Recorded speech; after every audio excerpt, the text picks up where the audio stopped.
ఇప్పుడు కన్నప్ప మూవీ అయితే నిజంగానే ఈ సినిమాకి వాళ్ళు ఏదైతే మాట ఇచ్చారో మేము అప్డేట్స్ ఇస్తూ ఉంటాం 2 వీక్స్ ఒకసారి మీకు ఖచ్చితంగా ఏదో ఒక అప్డేట్ వస్తుంది. ఇప్పుడు మాత్రం ప్రభాస్కి సంబంధించిన లుక్ టోటల్గా రివీల్ చేశారు.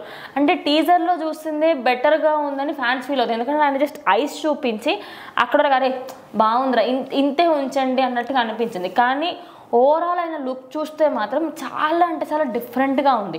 అండ్ అందులో ఆయన షర్ట్లెస్గా ఉన్నారు. ఇక్కడ మొత్తం ఆయన కవర్డ్గా ఉండడం, ఆ రుద్రాక్ష మాలలు వేసుకోవడం ఆయనకు సెట్ కాలేదని కొంతమంది, బట్ ప్రభాస్ ఫ్యాన్స్ అవుతుంది వాళ్ళు మాత్రం ఫుల్ హ్యాపీ ఉన్నారు. మీ అభిప్రాయం ఏంటి? ఖచ్చితంగా ఒక సినిమా హీరో అప్డేట్ వచ్చినప్పుడు ఫ్యాన్స్ అందరూ సెలబ్రేట్ చేసుకుంటారు అనమాట. సో ఇక్కడ కూడా అలాగే ప్రళయకాల రుద్రుడు అంటూ రుద్రాగా ప్రభాస్ గారి లుక్ను అయితే మన కన్నప్ప సినిమా నుంచి లాంచ్ చేశారు. సో ఆ లుక్కి ప్రభాస్ ఫ్యాన్స్ అయితే సాటిస్ఫై అయ్యారు, కానీ నార్మల్ న్యూట్రల్ ఆడియన్స్ అయితే సాటిస్ఫై అవ్వలేకపోతున్నారు. ఎందుకు అంటే అది పవర్ఫుల్ లుక్ అయినప్పటికీ ఆయన క్యారెక్టర్ కానీ ఎట్లా డిజైన్ అయినా ఉన్నది. అంటే ఈ విష్ణు గారి సినిమాలో ఆయన చేయడానికి కొంతమంది జీర్ణించుకోలేకపోతున్నారు ఫస్ట్ టైం. మరి ఇప్పుడు ఆ ఈయన వల్ల కూడా సినిమాకి విష్ణు గారికి కూడా 100 కోట్ల ఓపెనింగ్ వచ్చే ఛాన్స్ ఉందని కూడా మాట్లాడుకుంటున్నారు ఖచ్చితంగా. సో ఈయన ఒక పావు గంట ఉన్నా కానీ ఆ సినిమా చూడటానికి ఇటు తెలుగు వాళ్ళు అటు నార్త్ వాళ్ళు అందరూ కూడా ఎగబడతారనమాట.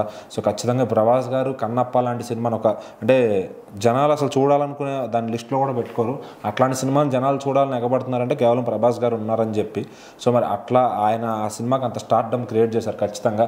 మరి ఆయన రుద్ర అంటూ ఆయన లుక్ అయితే వచ్చిందనమాట. కొంతమంది డమర్కం ఆ టైంలో ఉన్న నాగార్జున గారిని పెట్టుకుని చూస్తున్నారు, కొంతమంది ఏమో అఖండాలో కంపేర్ చేసుకుని చూస్తున్నారు. ఇట్లా రకరకాలుగా కంపేర్ చేసి చూసుకుంటున్నారు, కానీ ఓవరాల్గా చాలామందిని ఆ లుక్ అయితే సాటిస్ఫై చేయలేదని అంటున్నారు. మరి ఇంకా ఏదైనా వేరే లుక్ ఏదైనా ఇవ్వాల్సింది, మరి యాజ్ ఆఫ్ నౌ దాన్ని రివీల్ చేయకుండా ఇదైతే వదిలేరు అనమాట. మరి ఆయన ఫుల్ రివీలేషన్ సినిమాలోనే ఉంటుంది. సో యాజ్ ఆఫ్ నౌ ఈ లుక్ మాత్రం అటు ప్రభాస్ గారి ఫ్యాన్స్కి చాలా అంటే ఈ మధ్యన ఏ అప్డేట్స్ లేక వాళ్ళు దగ్గర రాజాసాబ్ ఫస్ట్ లుక్ తర్వాత ఏ అప్డేట్ లేదు వాళ్ళకి. సో ఇప్పుడు ఇది ఒక అప్డేట్కి వాళ్ళని ఎంటర్టైన్ చేస్తుంది అనుకోవచ్చు. వాళ్ళు అట్లానే నెక్స్ట్ ఈ సినిమా రిలీజ్ కూడా దగ్గరలోనే ఉంది. అట్లానే రాజాసాబ్ కూడా ఈ సంవత్సరం వచ్చే ఛాన్స్ ఉంది కాబట్టి. సో మరి ప్రభాస్ ఫ్యాన్స్కి 2 సినిమాలతో అయితే ఒక ఫుల్ ఫీస్ట్ ఉంది థియేటర్స్లో.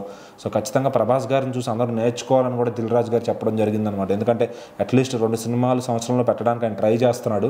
మిగిలిన హీరోలు 2 సంవత్సరాలకో 3 సంవత్సరాలకో ఒక సినిమా చేస్తున్నారు. అలా చేస్తే ఏంటంటే పూర్తిగా సినిమా ఇండస్ట్రీ అనేది పడిపోతుంది.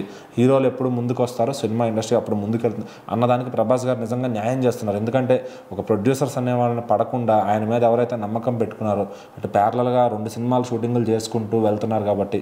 సో ఖచ్చితంగా ఆయన ఈరోజు టాప్ లీడ్లో ఉండడానికి అదే కారణం. ఆ కసి ఏదైతే ఉందో 2 సినిమాలు చేయాలి అని, సో అదే ఆయన్ని ఈరోజు టాప్లో నిలబెడుతుంది. సో మరి ఖచ్చితంగా ఈ సంవత్సరం ఒక 2 సినిమాలు, తర్వాత అలాగే స్పిరిట్ ఉంది, అట్లా సాలార్ 2 ఉంది, ఇంకా నెక్స్ట్ కూడా మంచి లైనప్ పెట్టబోతున్నారు.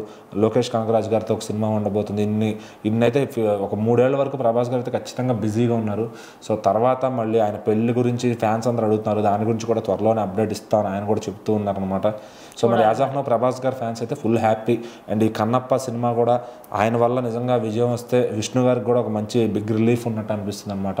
సో చూద్దాం కన్నప్ప ఎలా ఉండబోతుంది, అందులో రుద్ర ఏ విధంగా మెప్పించబోతున్నాడు.